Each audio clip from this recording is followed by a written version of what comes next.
In a recent interview, Hayden Christensen, yes, Anakin Skywalker and Darth Vader himself, reflected on working on the prequels and the reception slash the very negative reception that they got.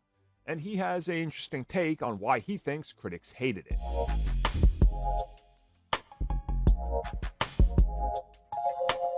So once again, this comes at us from Hayden Christensen, who was talking about the reception, and there's a pretty negative reception to the prequels.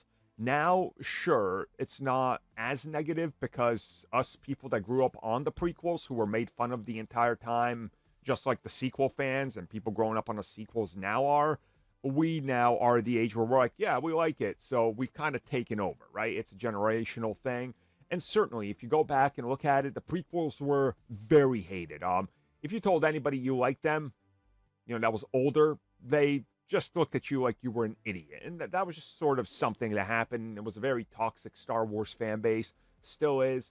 So him talking about it in a way where he talks about how he got thrust into this position at such a young age, didn't know what was happening, and then all the people going into the film, they have expectations. They have something in their mind. They know what they want. And he said that, of course, there is subjective views on it, and there's also various opinions, and some people can hate it because of this and that.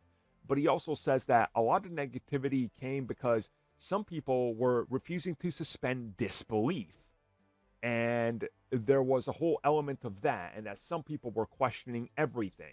Other people just hated every decision he made because it wasn't what they built up in their head or what was said in other stories. And that some critics just didn't like it because of how they were doing certain things in the film. Probably talking about the CG and the overabundance of it. Star Wars Episode 2, for example. I mean, there are scenes where there's not even shadows, and they're just like gliding on the floor walking. That was all called out, and rightfully so. That's a shortfall of the filmmaker, but there's also more negative stuff out there that I don't think was really fair. And a lot of actors were blasted for it and disrespected for it. And him reflecting on this is kind of interesting because it shows you that they all knew.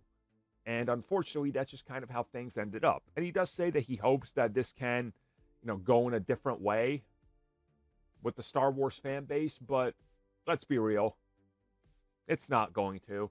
Anybody who says, I love Hayden Christensen, and they're going to support and agree with everything he's saying, are the same people that are in the next 24 hours to see something about Daisy Ridley and go threaten her life. So, Star Wars fan base never changes. It's like Fallout. War never changes.